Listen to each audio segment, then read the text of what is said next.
لله نحمده ونستعينه ونستغفره ونؤمن به ونتوكل عليه ونعوذ بالله من شرور انفسنا ومن سيئات اعمالنا من يهده الله فلا مضل له ومن يضلل فلا هادي له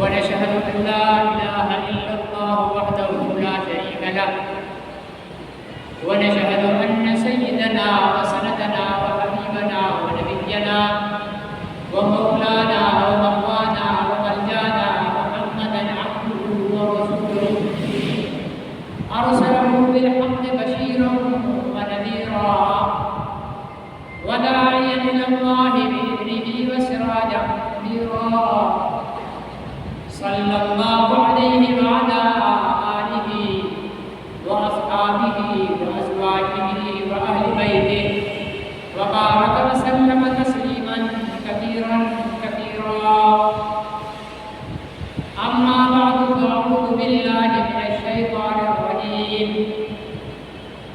بسم الله الرحمن الرحيم ولا تقولوا لمن يقتل في سبيل الله أمواتا بل أحياء ولكن لا تشعرون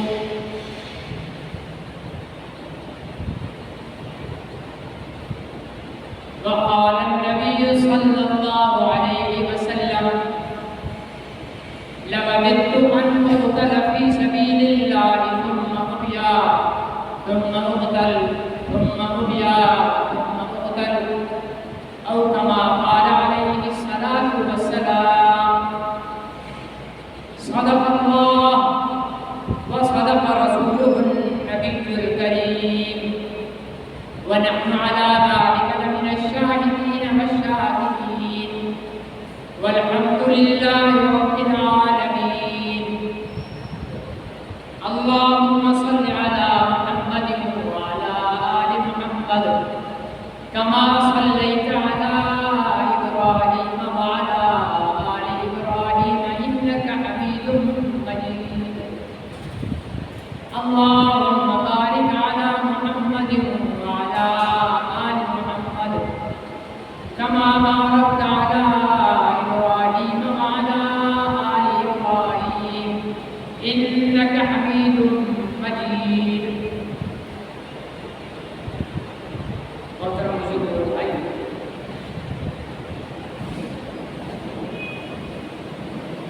اسلام میں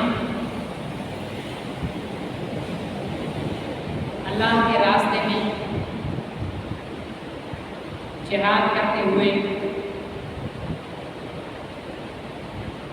حق پر ڈٹ کر اپنی جان قربان کرتے ہوئے جو شخص قتل کر دیا جائے اسے اسلام میں شہید کہتے ہیں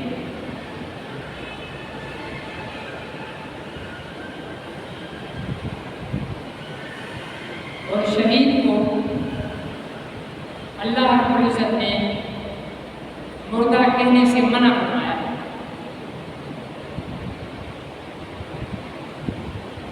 بلکہ دوسری آیت نے مردہ کہنے سے بھی زیادہ سخت فرمایا کہ مردہ سمجھو بھی نہیں اس کو وَلَا تَحْسَبَنَّ الَّذِينَ اور گمان بھی نہ کرو ان لوگوں کے لیے جو اللہ کے راستے میں قتل کیے گئے ہیں کہ وہ مردہ ہے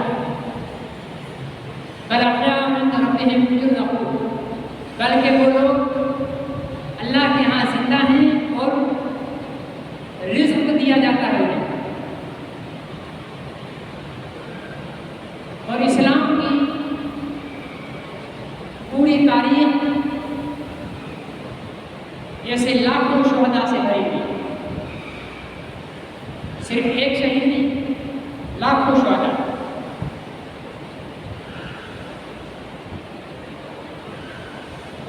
اور ان شہداء میں صحابہ کرام رضوان اللہ علیہ اجمعین کی بہت بڑی کردار ہے. اور صحابہ اکرام میں بھی 3 خلفاء نبی پاک صلی اللہ علیہ وسلم کے خلفاء حضرت عمر، حضرت عثمان اور حضرت علی رضوان اللہ تعالی علیہ اجمعین، یہ بھی شہداء میں شامل ہیں. انہوں نے بھی اپنی جانیں اسلام کے لیے قربان کی. پھر حضور علیہ السلام کے نواسے حضرت علی کے فرزند حضرت فاطمہ الزہرا کی نقل جگر، نواسے رسول، جنت کے جوانوں کے سردار حضرت سیدنا حسین بن علی رضی اللہ تعالی عنہ، وہ بھی شہداء میں شامل ہیں. لیکن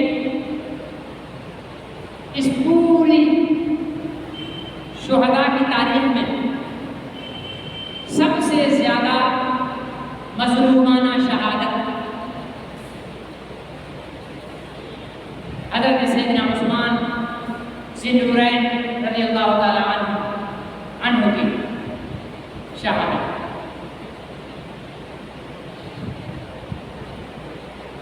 حضرت عثمان رضی اللہ تعالی عنہ سے پہلے حضرت عمر رضی اللہ تعالی عنہ خلیفہ تھے اور 22 لاکھ مربع میل کا علاقہ حضرت عمر رضی اللہ تعالیٰ نے فتح کیا. گویا حضرت عمر 22 لاکھ مربع میل کے حاکم رہے، امیر رہے. حضرت عمر کی شہادت کے بعد حضرت عثمان غنی رضی اللہ تعالیٰ خلیفہ بنے. حضرت عثمان غنی رضی اللہ تعالیٰ نے مزید 22 لاکھ مربع میل کا علاقہ فتح کیا اور اسلامی ریاست میں شامل کیا. اور یوں حضرت عثمان رضی اللہ تعالیٰ 44 لاکھ مربع میل کے حاکم رہے. پھر حضرت عثمان کے بعد جو سب سے زیادہ فتوحات ہوئی وہ حضرت امیر معاویہ رضی اللہ تعالیٰ عنہ کی خلافت میں ہوئی. 16 لاکھ مربع میل کا علاقہ فتح کیا حضرت امیر معاویہ نے. اور پھر یوں تاریخ اسلام میں 60 لاکھ مربع میل کے حاکم رہے حضرت امیر معاویہ رضی اللہ تعالیٰ عنہ. حضرت عثمان رضی اللہ تعالیٰ عنہ کو یہ اعزاز حاصل تھا کہ آپ کے نکاح میں یکے بعد دیگرے نبی کریم صلی اللہ علیہ وسلم کی 2 صاحبزادیاں رہی ہیں. آپ نے ایک صاحبزادی حضور علیہ السلام نے حضرت عثمان کے عقد میں دی. ان کا انتقال ہوا تو حضور علیہ السلام نے دوسری صاحبزادی بھی انہیں نکاح کرتے ہیں. اور پھر جب ان کا بھی انتقال ہو گیا تو حضور علیہ السلام نے فرمایا کہ میری 2 صاحبزادیاں ہوتی تو وہ میں بھی تمہارے نکاح میں دیتا. حضور علیہ السلام یوں ایسے کر کے بیٹھے ہوئے تھے، یوں چادر اوپر کر کے یوں کر کے بیٹھے ہوئے ٹیک لگا. حضرت ابو بکر آئے، حضور ایسے ہی بیٹھے رہے. حضرت عمر آئے، حضور ایسے ہی بیٹھے رہے. حضرت عثمان جب آئے تو حضور علیہ السلام نے یوں چادر کو اپنے نیچے کیا، یوں کر کے سیدھے ہو کر بیٹھے. صحابہ نے کہا یا رسول اللہ یہ ابو بکر آیا آپ نے نہیں کیا، عمر آیا آپ نے نہیں کیا، عثمان کے آنے پر آپ نے یوں کیوں کر لیا؟ تو حضور علیہ السلام نے فرمایا کہ جس عثمان وہ ہے جس سے اللہ حیا کرتے ہیں اور جس سے اللہ حیا کرتے ہیں میں محمد رسول اللہ بھی اس سے حیا کرتا ہوں. یہ حضرت عثمان رضی اللہ تعالیٰ کا مقام. حضرت ابو بکر، حضرت عمر اور حضرت عثمان رضی اللہ تعالیٰ عنہ حضور علیہ السلام کے ساتھ ایک پہاڑ پر کھڑے ہوئے تو پہاڑ لرزنے لگا. تو حضور علیہ السلام نے اسے حکم کیا کہ رک جا، خاموش، تجھے پتہ نہیں تجھ پر ایک نبی، ایک صدیق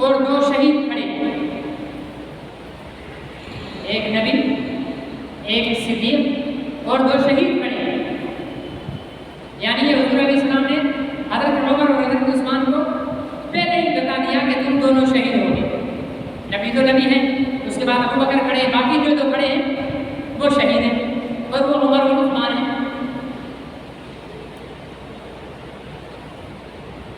حضرت عثمان رضی اللہ تعالیٰ عنہ کی جس طرح مظلومانہ شہادت ہوئی، اس کے بعد پھر فتنوں کا دور چلتا رہا۔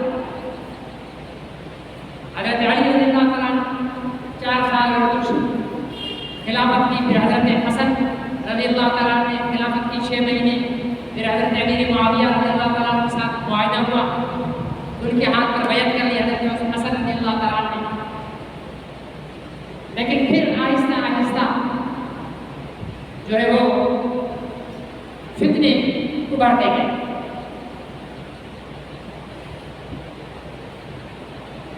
حضرت عثمان رضی اللہ تعالیٰ عنہ پر ایک گروہ نے الزامات لگائے کہ یہ اقربا پروری کرتے ہیں، اپنے لوگوں کو نوازتے ہیں، اور حضرت عثمان رضی اللہ تعالیٰ عنہ کے خلاف کھڑے ہو گئے اور حضرت عثمان رضی اللہ تعالیٰ عنہ کے خلاف بغاوت کا علم بلند کیا۔ تحریک چلتے اس قدر ہو گئی کہ یہ لوگ حضرت عثمان رضی اللہ تعالیٰ عنہ کے گھر پر گھیرا ڈال کر کھڑے ہوئے کہ آپ حکومت چھوڑیں، اور حضور علیہ السلام نے حضرت عثمان کو بتایا تھا کہ تم پر ایک وقت آنے والا ہے۔ تب حضور علیہ السلام نے فرمایا تھا کہ تم نے خلافت کا منصب چھوڑنا نہیں ہے۔ چنانچہ حضرت عثمان رضی اللہ تعالیٰ نے آخر تک خلافت کا منصب نہیں چھوڑا، 40 دن تک مسلسل حضرت عثمان رضی اللہ تعالیٰ عنہ کی خوراک کی دینے کے کھانے پینے کا راستہ روک دیا گیا، بند کر دیا گیا، نہیں کھانے کی چیز جا رہی ہے، نہیں پینے کی چیز جا رہی ہے۔ اور 40 دن کے بعد جب حضرت عثمان رضی اللہ تعالیٰ عنہ روزے کی حالت میں قرآن پاک کی تلاوت کر رہے تھے، حضور علیہ السلام کی پہلے زیارت ہوئی اور حضور علیہ السلام نے فرمایا کہ کل کا روزہ تم ہمارے ساتھ کھولو گے۔ یہ اشارہ تھا کہ اب آپ کی شہادت جب قریب آ چکا ہے۔ چنانچہ حضرت عمر عثمان رضی اللہ تعالیٰ عنہ کا روزہ قرآن پاک کی تلاوت کر رہے تھے اور ان مرحوموں نے حضرت عثمان رضی اللہ تعالیٰ عنہ کے گھر پر دھاوا بولا، اندر کود کر آئے اور حضرت عثمان رضی اللہ تعالیٰ کو شہید کیا۔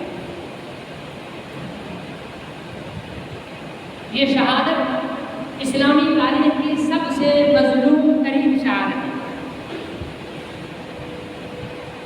اس سے زیادہ دیکھیں نا، حضرت امام حسین کی شہادت بھی بڑی مظلومانہ ہے، لیکن حضرت امام حسین حاکم نہیں تھے،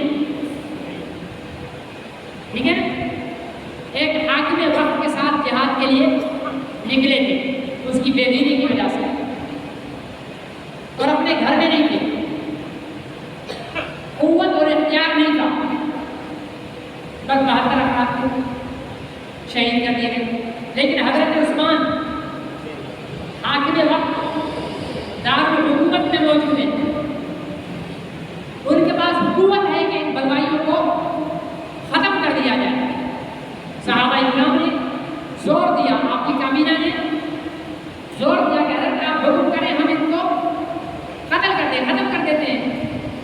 اتنی بڑی قوت نہیں تھی کہ حضرت عثمان غنی کی اسلامی فوج کے سامنے یہ کھڑے ہو جائے، لیکن حضرت عثمان نے منع کر دیا۔ کیوں؟ یہ بات غور کرنے والی ہے۔ فرمایا کہ میں نہیں چاہتا کہ میری وجہ سے مسلمانوں کے 2 گروہوں کے درمیان خون ریزی ہو اور مدینہ رسول مسلمانوں کے خون سے رنگین۔ مجھے اس بات کی حیا آتی ہے، اس لیے نہیں حکم کیا کہ ورنہ حضرت عثمان اگر حکم دیتے تو چند لیے جاتے ہیں، اسلامی لشکر ایک منصوبے کے حضرت عثمان بحیثیت امیر روک دیا، امیر ہے لیکن 40 دن تک ان پر پانی بند ہے۔ جب مدینہ والوں کو پانی میسر نہیں تھا تو جب یہ عثمان مدینہ کے لوگوں کو کنواں خرید کر دے رہے ہیں،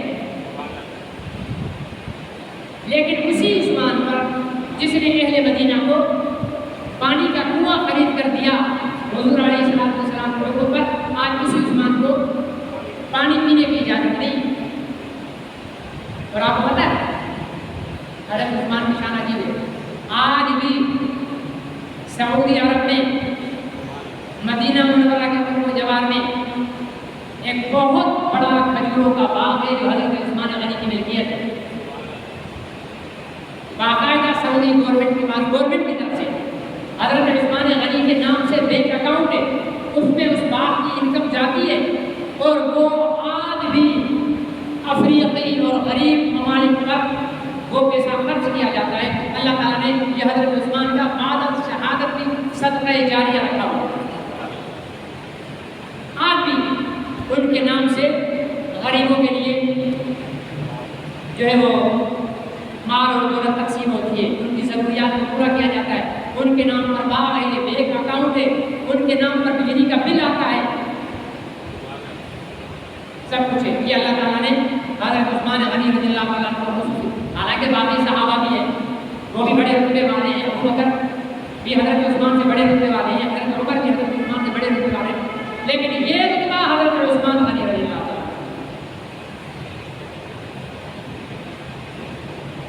اور حضرت عثمان غنی کی مخالفت کرنے والے حضرت علی کی محبت کا دم بھرتے تھے، لیکن وہ حضرت علی کے بھی سچے نہیں تھے، کیونکہ حضرت علی نے انہیں منع کیا، اور خود حضرت حسن اور حضرت حسین رضی اللہ تعالیٰ عنہ دونوں صاحبزادگان اور دونوں نواسۂ رسول حضرت عثمان کے پہرے پر کھڑے رہے، اور جو حملہ کرنے والوں نے حملہ کیا وہ اس طرف سے نہیں کیا جہاں سے یہ شہزادے پہرے کے لیے کھڑے، بلکہ پچھلی طرف سے آ کر حملہ کیا، اور یہ انتہائی اسلامی تاریخ کا سنگین ترین واقعہ ہے۔ یہاں سے امت کے زوال کے اسباب پیدا ہونا شروع ہوئے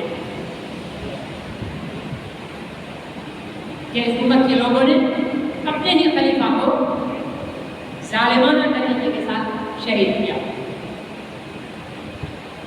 پھر اس کے بعد جو ہے وہ نظام نہیں سمجھ سکا، پھر فتنے کچلے گئے ہیں، کچھ کنٹرول کیا گیا، پھر فتنہ بہت، اور علی کے زمانے میں فتنے رہے، حضرت معاویہ کے زمانے میں فتنے رہے، فتوحات بھی ہوتی رہے، لیکن جتنا پرسکون ماحول حضرت عثمان غنی تک تھا اس کے بعد وہ ماحول نہیں تھا۔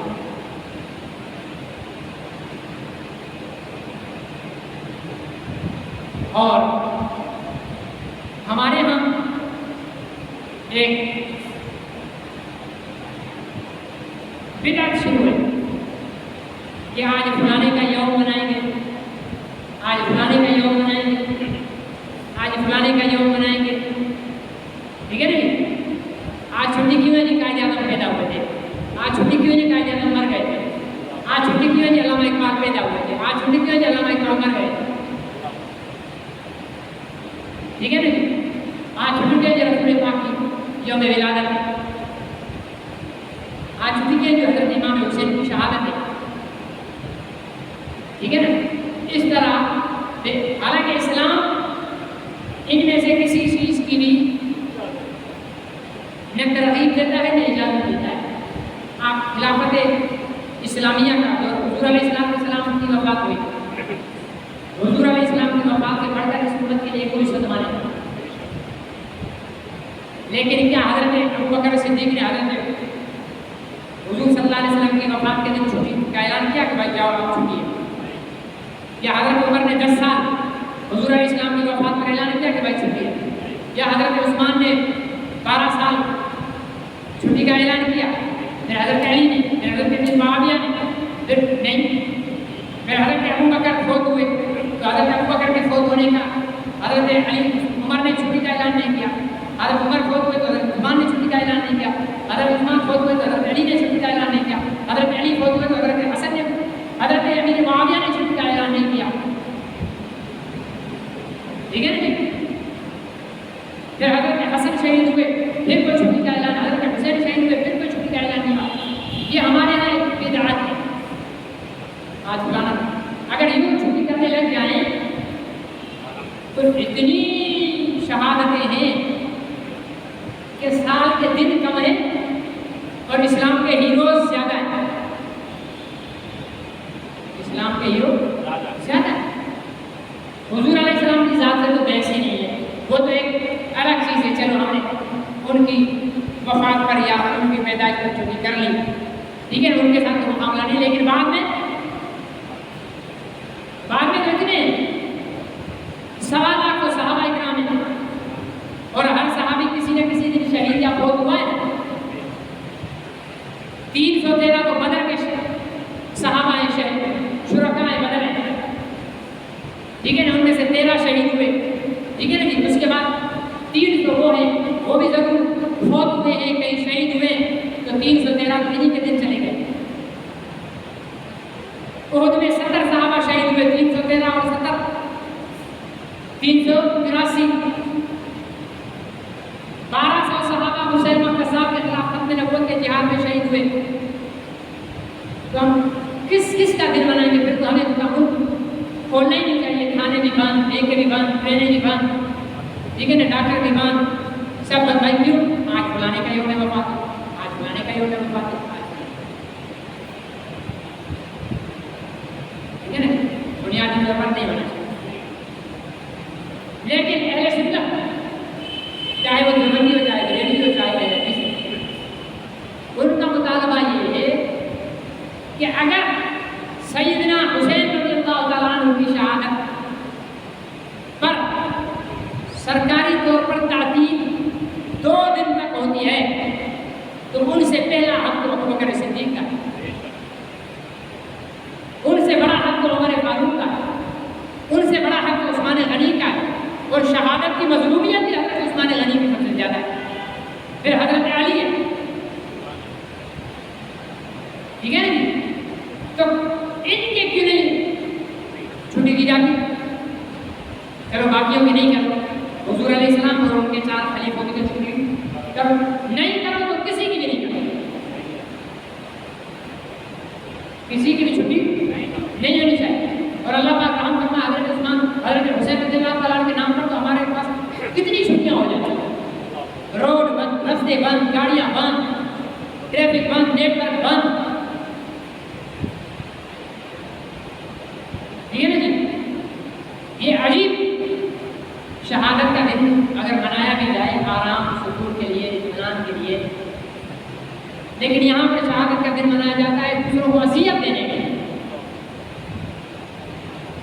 پوری 20 کروڑ 22 کروڑ کی آبادی پاکستان کی پریشان کر رہی ہوتی ہے, اور جناب کیا ہو رہا ہے؟ یہ یوم حسین منائیں, بالکل منائیں, لیکن یوم حسین کے ساتھ ساتھ یوم صدیق اکبر بھی ہونا چاہیے, یوم فاروق اعظم بھی ہونا چاہیے, یوم عثمان غنی بھی ہونا چاہیے, یوم علی المرتضیٰ بھی ہونا چاہیے. ان کا حق بھی ہے. یہ رسول پاک کے خلفاء ہیں اور انہوں نے اسلام کو پروان چڑھایا ہے, ان کی اسلام کے لیے قربانیاں ہیں. حضور علیہ السلام کے بعد اسلام کے پہلے محافظین ہیں یہ خلفاء راشدین.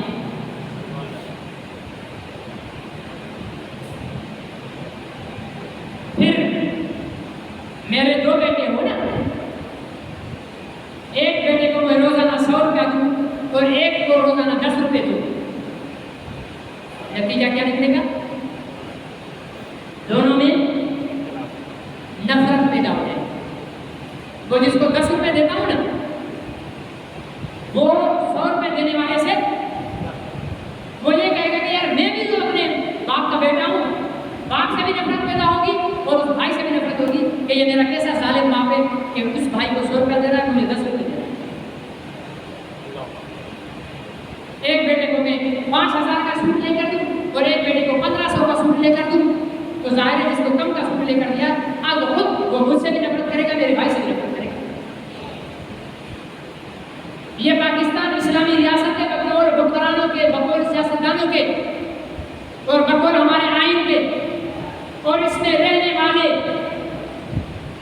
تمام بریلیوں، دیوبندیوں، اہل حدیثوں، شیعہ و سنیوں، وہابیوں، نجدیوں، ریاست ماں کا درجہ رکھتی ہے، لیکن جب یہ ریاست ایک طبقے کو نواز دی جائے اور دوسرے طبقے کو نظر انداز کر دی جائے تو دونوں طبقوں میں نفرت کی آگ بھڑکتی ہے۔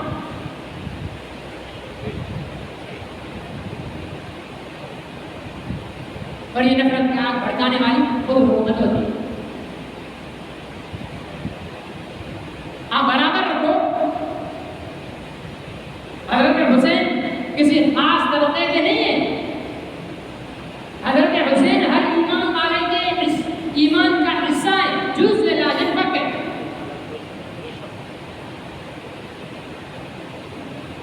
اور حضرت حسین سے حقیقی محبت وہ کرنے والے ہیں جو حضرت حسین کے جن کے ہاتھوں پر حضرت حسین کے والد نے بیعت کی ہے، ابو بکر صدیق یا عمر فاروق یا عثمان غنی۔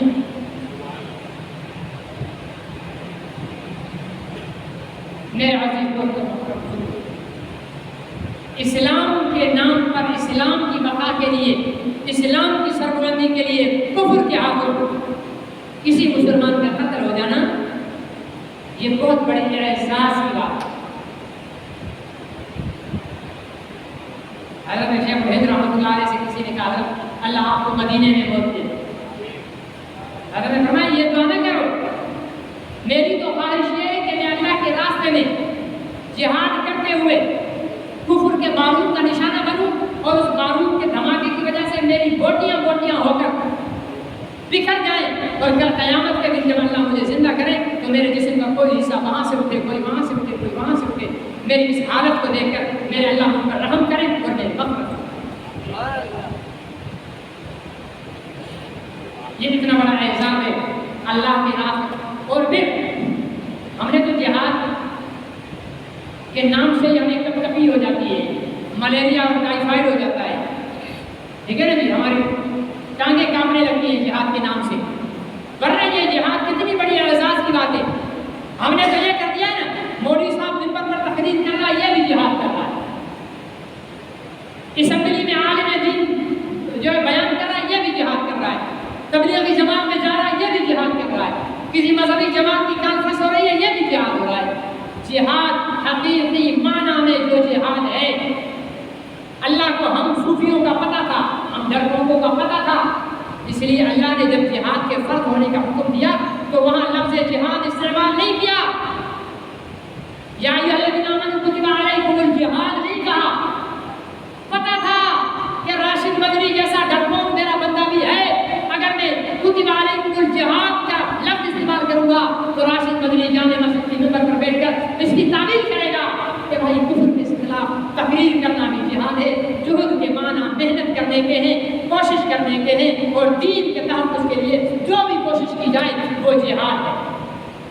پھر ہم صوفیوں نے، ہم بزدلوں نے، کم ہمتوں نے جہاد کی بہت ساری شکلیں نکالی، لیکن اللہ علام الغیوب تھے، اسے اپنے بندوں کی کم ہمتی کا پتہ تھا، اس لیے جب جہاد فرض کرنے کا حکم دیا فرمایا یا ایھا الذین آمنوا کتب علیکم القتال،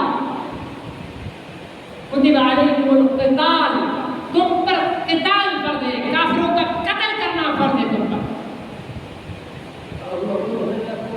آگے بتا بھی دیا تم پر فرض تو کر رہے ہیں یہ، لیکن تمہیں بڑا بھاری لگے گا۔ اس ممبر سے اٹھ کر راشد مدنی غزہ کے میدانوں میں جائے اور افغانستان کے میدانوں میں یا کشمیر کے میدانوں میں جائے، کیوں جائے؟ اوپر پنکھا چل رہا ہے، نرم مسلح بچھایا ہوا ہے، تو کہاں سے جائے؟ اس کو چھوڑنا مشکل ہے، لیکن فرمایا کہ بہت سی چیزیں ایسی ہیں جو تمہارے لیے ناپسند ہیں لیکن حقیقت میں تمہارے لیے اچھی ہیں۔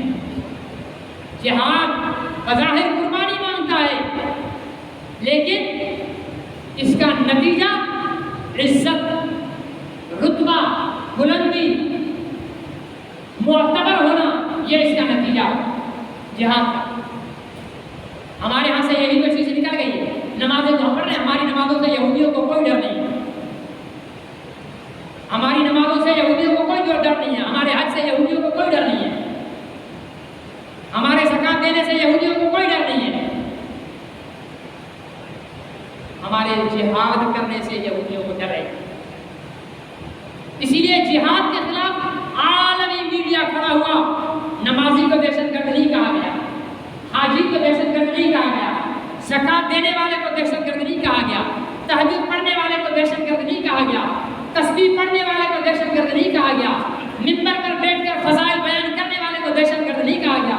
دہشت گرد اسے کہا گیا جس نے جہاد کیا یا جہاد کی بات.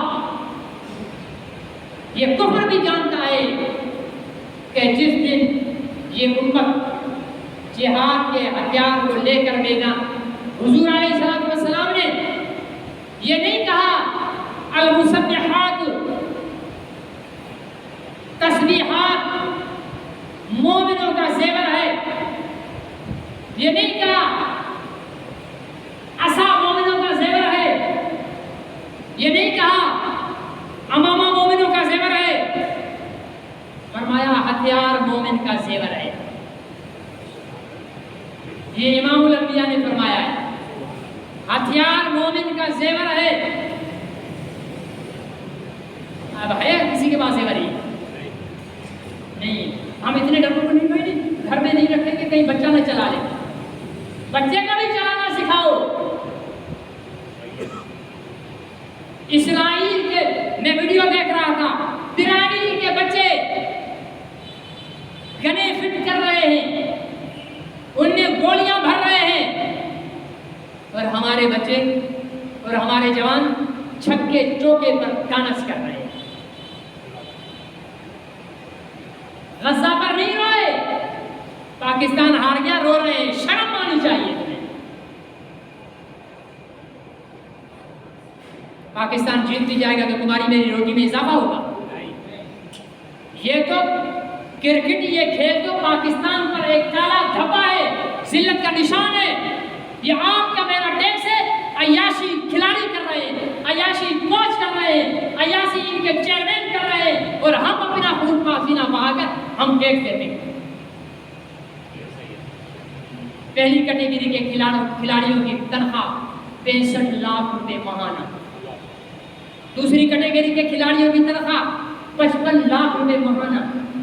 تیسری کیٹیگری کے کھلاڑیوں کی تنخواہ 45 لاکھ روپے. 20 جو ان کے کھلاڑیوں کے افسر رکھے ہوئے 35 لاکھ روپے ایک افسر کی تنخواہ. ملا کیا ہے پاکستان کو؟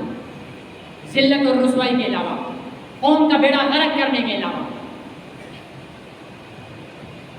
یہ ہمیں جہاد سے ہٹا کر کفر کرکٹ نہیں کھیل رہا, تمہارے ہاتھ میں بلہ پکڑا کر گیند سے تمہیں کھلا دیا اور خود مسلمانوں کی کھوپڑیوں سے کھیل رہی ہے.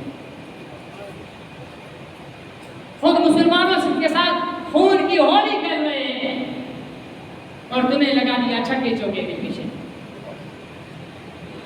تمہیں گیموں کے پیچھے لگا دیا. یہ ایک سازش کے تحت, مجھے پتا ہے بہت سے نوجوان بیٹھے ہو, میری باتیں بری لگ رہی ہوگی, بہت سے یہاں کرکٹ کے شائقین بیٹھے ہوئے ہوں گے, لیکن تمہارے شوق سے زیادہ مجھے امت کی عزت پیاری ہے. کل کلا تم اگر پیشاب کو پسند کرنے لگ جاؤ تو میں پیشاب کے فضائل بیان کروں گا, میں تو پھر بھی بولوں گا کہ پیشاب حرام ہے. کل تم سود کو پسند کرنے لگ جاؤ تو میں یہ کہوں گا کیونکہ میرے مقتدی سود پسند کرتے ہیں اس لیے میں سود کے خلاف. نہیں بھائی, عالم دین امت کا روحانی ڈاکٹر ہوتا ہے, وہ ایک ایک مرض کا نام لے کر اس مرض کی نشاندہی بھی کرے گا, اس کا علاج بھی کرے گا. یہ ہمارے منصب فرائض منصبی میں شامل ہے. اگر ہم یہ نہیں کرتے ہیں تو ہمارے لیے ہماری تنخواہ حرام ہے, اور اللہ کے ہمیں اس کو جواب دینا پڑے گا. آپ ایک ایک کسی گمراہ مسلمان کی طرف سے خدا کو جواب دینا پڑے گا. آپ بھی میری شکایت کرو گے کہ یہ ہر جمعہ راشد مدنی کے پیچھے پڑتے تھے, اس نے تو کبھی ہمیں یہ نہیں بتایا کہ یہ حرام کا یا حلال تھا. ایک دفعہ بتایا ہوگا, بھلے آپ نے چھوڑو میرے بتانے کے باوجود, لیکن اس وقت اپنی جان چھڑانے کے لیے میرے گلے میں پھندا پھر کرو گے, اس لیے میں بول رہا ہوں.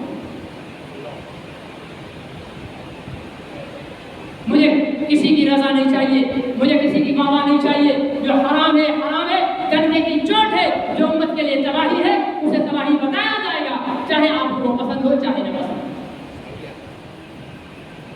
اس منبر پر بیٹھا ہوں تب بھی یہی بات کروں گا، باہر سڑک پر کھڑا کرو گے تب بھی یہی بات کروں گا، جہاں کھڑا کرو گے جو غلط ہوگا غلط بولو۔ اس کرکٹ کی کینسر نے اس امت کے جوانوں کو بیکار کر دیا ہے۔ اس امت کے جوان کرکٹ کا بیٹ نہیں، مشین گنے اور ہتھیار اٹھانے کے لیے امتحان میں ہمیں اس وقت پڑھا جاتا ہے ہاتھ جو ہے وہ تو قلم پکڑایا جائے، قلم کی طاقت نہیں، ہتھیار کی طاقت بڑی ہے۔ آج امریکہ دنیا اس کو سپر کا طاقت کہتی ہے یا نہیں کہتی ہے؟ بولو، ناراض ہو گئے ہو؟ دنیا سپر طاقت کہتی ہے۔ امریکہ نے قلم سے یہ طاقت حاصل کی ہے یا بموں سے اور ہتھیاروں سے حاصل کی ہے؟ ہتھیاروں سے حاصل کی ہے، یونیورسٹیاں بنا کر نہیں، عراق کو مار کر، لیبیا کو مار کر، افغانستان میں 20 سال تک ذلیل ہو کر، ہر جگہ مسلمانوں کو مار مار کر سپر طاقت کی وہ کہتے ہیں جنگ دھوپ مارتی ہے، جنگ بستیوں کو اجاڑتی ہے، جنگ بستیوں کو نہیں اجاڑتی ہے، جنگ ملکوں کو مضبوط کرتی ہے، قوموں کو مضبوط کرتی ہے، جنگ حکومت اور اعتبار اور قوت دیتی ہے قوموں کو۔ ہمیں غلط پٹی پڑھائی گئی ہے کہ قلم میں زیادہ طاقت نہیں، ہتھیار میں زیادہ طاقت ہے۔ آپ کے پاس ہتھیار ہو پھر دیکھو کوئی رسول پاک کی توہین کرے، کوئی صحابہ کی توہین کرے۔ کل ایک مدین سماعت کا علاقہ ہے، وہاں کسی نے قرآن پاک جلایا، مسلمانوں نے اسے پکڑا جلا دیا۔ ویسے تو شرعی طور پر کسی بھی آدمی کو اپنے طور پر جلانا جائز ہے، سزا دینا جائز ہے، لیکن یہ میں حکمرانوں کو بہت سے منافقین ٹی وی پر بیٹھیں گے، وہ علماء پر بھونکیں گے، جی علماء نے ایسی، نبی، صحابہ، قرآن، اس کے لیے ہم شدت پسند ہیں اور شدت پسند تھے اور شدت پسند رہیں گے انشاءاللہ۔ صحیح ہے غلط ہے؟ صرف اس چیز کے معاملے میں ہماری شدت ختم ہو گئی، رب محمد کی قسم ہے ہماری زندگی سے ہماری موت بہتر ہے۔ اب یہ ٹی وی پر بیٹھیں گے اس واقعے کو لے کر، لیکن میں حکومت سے کہتا ہوں ٹنڈو کیسر میں مہینہ ہو گیا، ایک نظامانی نے، شاہ نواز نظامانی نے توہین رسالت کی، نبیوں کو عیاش کہا، 1.5 مہینہ 2 مہینہ ہونے والا ہے، FIR نہیں کٹی۔ دین کے علاقے میں ایک بدماش نے واٹس ایپ پر، فیس بک پر توہین رسالت کی، وہاں کے مسلمان اٹھے، قانون کا دروازہ کھٹکھٹایا، لیکن اس کے خلاف FIR نہیں ہوئی۔ حکمرانوں اگر تم FIR نہیں کرو گے، راشد مدنی کو مسئلہ بتائے گا کہ نہیں نہیں نہیں یوں نہیں مارو یوں نہیں مارو، لیکن کوئی پھر راشد مدنی کی نہیں سنے گا۔ جب تم قانون کو لاگو نہیں کرو گے، پھر عدالت بھی عوام بنے گی، قانون بھی عوام بنے گا، ملک بھی عوام بنے گا، فیصلے بھی عوام بنے گا۔ اس وقت آنے سے پہلے مجرموں کو سزائیں۔ ہم اس واقعے کی حمایت نہیں کرتے، لیکن یہ واقعہ تمہاری غفلت کی وجہ سے، تم اگر مجرموں کو پکڑ پکڑ کر سزائیں دو تو عوام خود ہی چپ کر کے بیٹھ جائے گا کہ بھائی حکومت ہے کام کرنے کے لیے۔ کراچی میں چوروں کو جلا دیا نا، کیوں جلایا تاجروں نے؟ جب انہوں نے دیکھا کہ یار پولیس تو کچھ کرتی نہیں ہے، حکومت تو کچھ کرتی نہیں ہے، انہوں نے اپنی مدد آپ کے چور پکڑے، پیٹرول ڈالا، آج حالانکہ یہ جائز نہیں ہے، لیکن نہ دورے کوئی راستہ نہیں تھا۔ اس لیے ہمارا مطالبہ ہے کہ 3500 گستاخان رسول کے مقدمات پاکستان کی عدالتوں میں چل رہے ہیں۔ کتنے؟ یہ ہمارے ملک پر تماشا، 3500 مقدمات 20 سالوں سے چل رہے ہیں، 25 سالوں سے چل رہے ہیں، 30 سالوں سے چل رہے ہیں، اور ہماری عدالتیں فیصلے نہیں دے رہی ہیں۔ فیصلے دو، ایسا نہ ہو کہ یہ پاگل اپنے نبی کی محبت میں پاگل دیوانے اٹھ کھڑے ہوں، پھر نہ تمہاری عدالتیں رہیں، نہ تمہاری جیل رہیں، نہ تمہارے تھانے رہیں، پھر عدالت بھی یہ بن جائیں گے، جیل بھی یہ بن جائیں گے، تھانے بھی یہ بن جائیں گے، پھر خود ہی فیصلے کریں گے۔ اس وقت آنے سے پہلے ڈرو، گستاخان رسول کو موت کی سزائیں سناؤ، نہیں ہے جرم تو پھر چھوڑو، بتا دو، فیصلہ تو کرو۔ ہونے چاہیے نہیں ہونے چاہیے؟ یہ 3000 گستاخان رسول کیوں تم نے جیلوں میں پال رکھے ہیں؟ ان کو سزائیں سناؤ، اگر کوئی بے قصور ہے تو اس کو چھوڑو، نہیں ہے بے قصور، اگر بے قصور ہوتے تو یہ کب کے چھوڑ چکے ہوتے۔ ہمارے جج، ہمارے حکمران، ہمارے عدلیہ، یہ سارے کے سارے امریکہ کے پٹھ ہوئے، ان کے پالتو کتے ہیں، ان کے پاس سیاست کا مقدمہ آ جائے راتوں کو عدالتیں کھول لیتے ہیں، نبی کی عزت و ناموس کا مقدمہ آ جائے 3500 مقدمہ دھکے کھا رہے ہیں، روک کر بیٹھے ہیں۔ کیوں؟ ان ججوں کو پتا ہے ہم نے ریٹائرمنٹ ہونے کے بعد یہاں نہیں رہنا، امریکہ جانا ہے۔ اگر ہم نے ہندوستان کے رسول کو سزائیں سنا دی تو ہمیں امریکہ کی شریعت نہیں ملے گی۔ یہ بھوکے کتے وہاں کی شہریت کے لیے نبی کی عزت اور ناموس کے ساتھ غداری کر رہے ہیں۔ اللہ ہمارے حکمرانوں کو بھی شرم نصیب فرمائے، ہمارے ججوں کو بھی شرم نصیب فرمائے، اور ہمیں بھی شرم نصیب فرمائے۔